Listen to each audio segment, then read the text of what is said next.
What's going on, everybody? So I wanted to give my final review on this patch now that I've kind of gotten to know what actually is in the patch, because if you didn't know, well, there's a lot of things that are not in the patch notes, and there's a bunch of other hotfix changes that are actually pretty important because these kind of showed up after that patch was live. So first off, let's talk about these. They fixed an issue where the shadow clone from the malignant heart for the rogue players do not taunt enemies and such. A lot of rogue players were like, screw this, this was like my build, this is super fun, I wanted to work around this taunt effect, and they just nerfed it. Turns out it was a bug fix or a bug inside the game, so that's good news. Second off, there's some seasonal bug fixes. The drop rate and craft chance for wrathful hearts and invokers has been increased. It was 3%, now it is 15%, and the previous chance to get a wrathful heart from an uncertain heart was 2%, now it is 10%, and the wrathful invokers now also have a chance to drop from elites in addition to other invokers. So beforehand we were just getting the regular 3 invokers, which weren't super helpful, and then now you have a chance to get those wrathful invokers when you're farming, which is pretty important because most of the kind of, I guess you say, premier, like, I want to farm for hearts are the wrathful hearts, and so that's really important, especially for those of you that didn't get to use the farming methods that were in the game before they kind of changed some stuff. But then we also have the main patch notes, and there's a few things in here that were not, well, I guess you could say things that were in the game that were not in the patch notes. The first one was all the bug fixes, I guess, or changes to the barber. Now this is a pretty important one. Basically, the barber previously read as, okay, anything that had a proc chance off of dealing direct damage or hit effects was not going to work in combination with the barber.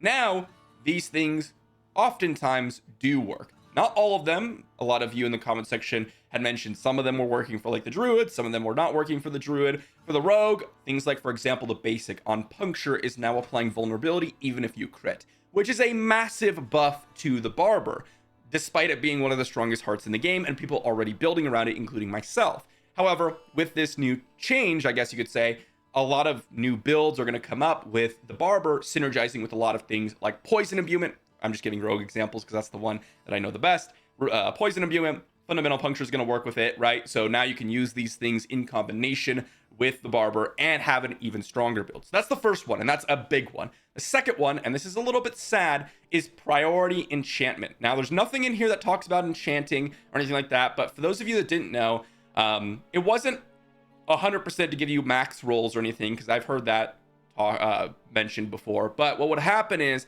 whenever you re-roll certain items, there is essentially a priority affix that it would roll into. Like, for example, rings, you'd enchant it the first time, it would roll into crit chance, essentially, is what would happen.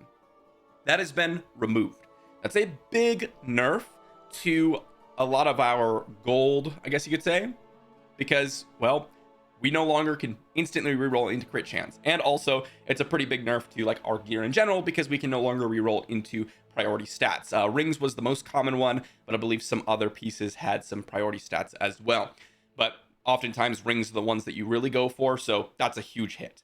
So that's another nerf, you could say, a hidden nerf. The next one, which is another pretty big one for a lot of your builds out there, was that a lot of builds, I guess you could say, got fixed, but in a sense they got nerfed, because these builds, for example, a lot of people mentioning the bursting venoms build for rogue, that's been in the game since like the beginning of the game, and people were building around it and using it as a very viable option for the world tier 4 farming. And these bug fixes kind of ruined those builds because apparently they weren't working as intended, but it's been in the game for a couple months at this point. And so it seems a little odd to like have some options or some bugs in the game for so long that people just think it's part of the game and eventually they get nerfed. So that's been a pretty big change.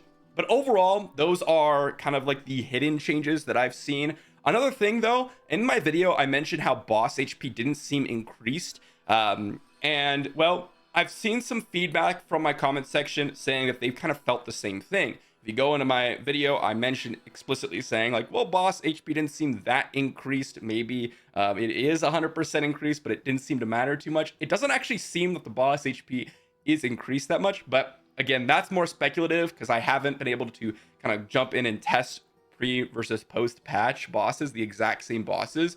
But let me know if you guys feel the same way so far.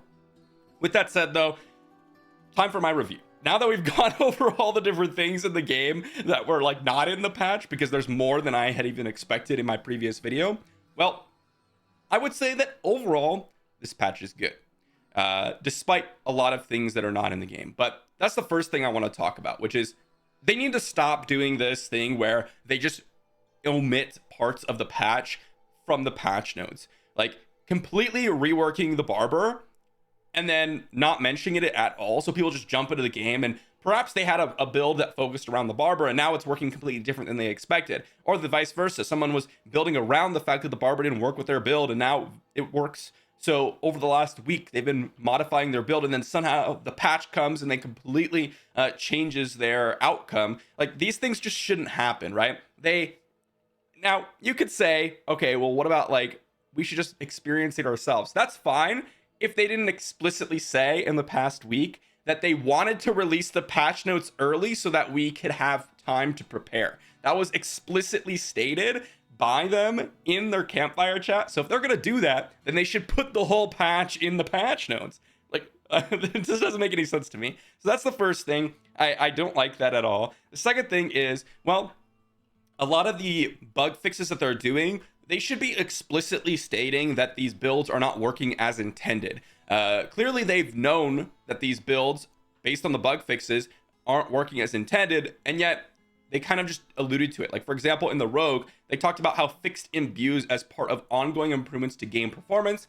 They were factored. This includes a change which fixed several edge cases where the imbuement would fail to end properly, incorrectly allowing non-imbued skills to cast to trigger certain legendary effects, right?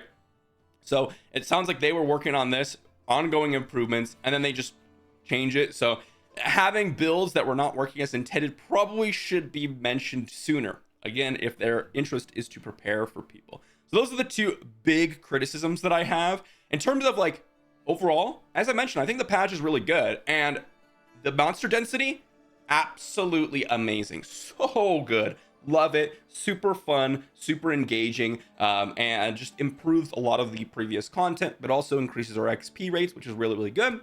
I actually really enjoy the guaranteed legendaries. I've been experimenting on some lower level characters as I begin my other character grinds. Super, super enjoying that.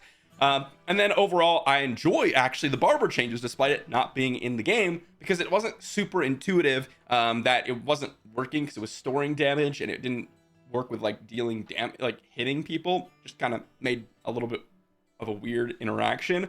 I really like the cost for refunding skill points. This has been a really, really nice one, and arguably my favorite change along with the monster density. The following Nightmare Dungeon affix has been removed. Love this, especially if you're a solo player and you don't have a bunch of people to share nightmare sigils with.